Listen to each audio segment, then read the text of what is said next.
Makasih Pak Adi.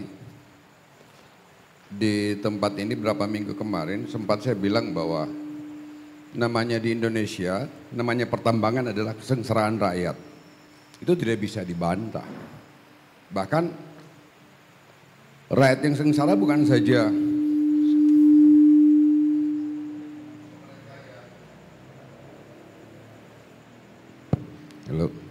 bukan saja mereka yang berinteraksi langsung, tapi kadang-kala juga masyarakat seperti yang dialami oleh Pak Wato.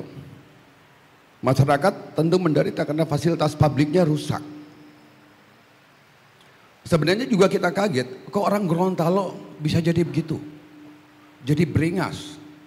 Kita ini daerah adat, kita dikenal sangat santun dalam kehidupan keseharian kita.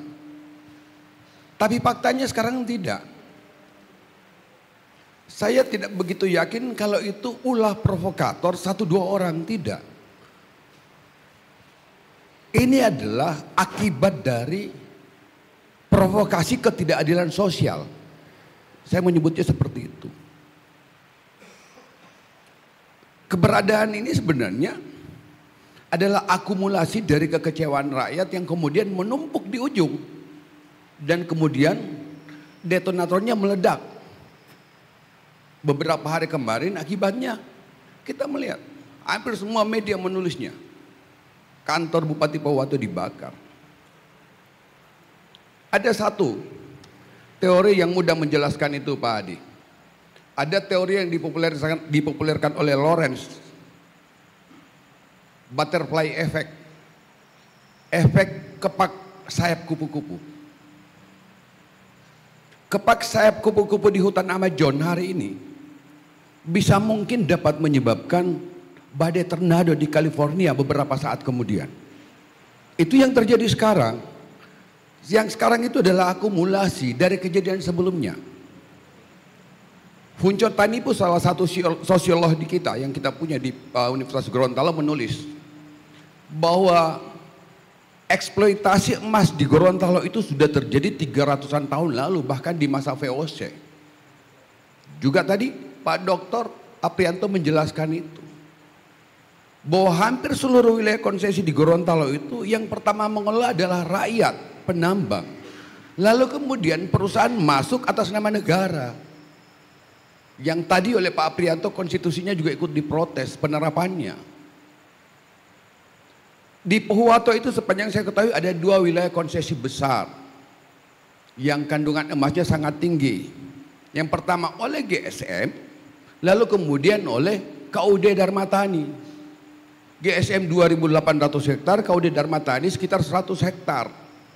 Konsesi GSM kawasannya ibarat kue donat mengelilingi kawasan konsesi KUD Darmatani yang ada di Gunung Pani. Dulu masih Undang-Undang Nomor 4 Tahun 2009 tentang minerba berlaku bahwa yang berkewenangan menerbitkan izin IUP itu adalah pemerintah daerah, kabupaten, kota. GSM dan KUD Darmatani mendapatkan izin dari pemerintah Pohuwato. Sebenarnya konsep itu sudah sangat bagus, bahwa sebagian diberikan kepada perusahaan GSM dan sebagian diberikan kepada koperasi KUD Darmatani. Itu solusi yang win-win. Memberi kesempatan kepada investor, juga tidak mengabaikan peran rakyat, utamanya penambang, dengan mengizinkan kepada koperasi untuk memiliki satu konsesi dengan luasan 100 hektar. Dalam sejarahnya bahwa anggota koperasi tadi adalah juga penambang. Semua juga kita tahu undang-undang koperasi menyebutkan bahwa koperasi itu bekerja berdasarkan asas kekeluargaan. Tentunya pemerintah daerah memberikan kepada koperasi dengan maksud bahwa pengolahan tambang ini harus dilaksanakan berdasarkan asas kekeluargaan. Tapi kemudian ini berubah. Atas nama negara, Gubernur Gorontalo ketika itu tahun 2015 merubah IUP yang sebelumnya dimiliki oleh Koperasi KUD Darmatani kemudian beralih menjadi milik PT PETS. Pertanyaan pertama, Asas kekeluargaan saya bilang tadi letaknya di mana? Jika maksud awal diberikan kepada koperasi lalu kemudian dikelola orientasi badan usaha yang tentu tidak lari dari orientasi profit. Di situ permasalahan utamanya. Sehingga dalam pandangan saya, penambang tentu dengan masuknya PT PES, GSM mereka relatif sudah kehilangan kawasan yang selama ini menjadi sumber penghidupan. Bahkan sebelum perusahaan ini ada, bahkan sebelum negara ini merdeka, 1945.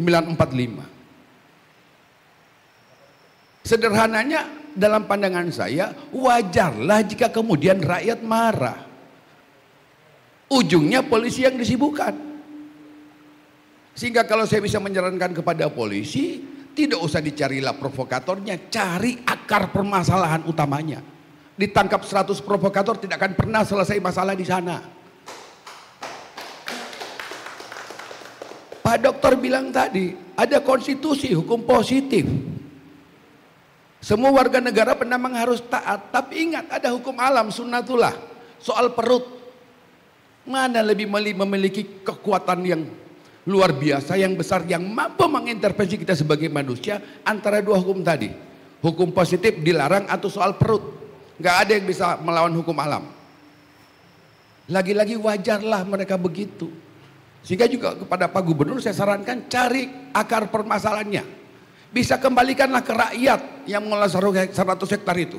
Supaya ketika mereka tidak mendapatkan kompensasi yang sepadan, mereka masih bisa membuat lubang di 100 hektar yang milik KUD Dharma tadi.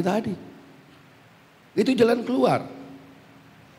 Apalagi Pak Hadi, mohon maaf, saya sekedar mengutip berita CNBC tertanggal 21 September pada saat kejadian rusuh di Pohuwato. Saya baca judulnya, emiten Sandiaga Uno borong saham Merdeka Copper, MDK. Merdeka Copper Gold adalah pemilik saham mayoritas PT PETS dan juga GSM.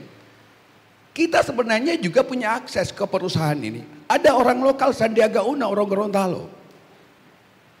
Saya merasa yakin Bapak Sandiaga Uno jika tahu permasalahan ini akan rela. Berapa kalian minta orang Gorontalo saya kasih. Biar nanti dipotong di saham saya, begitu mungkin.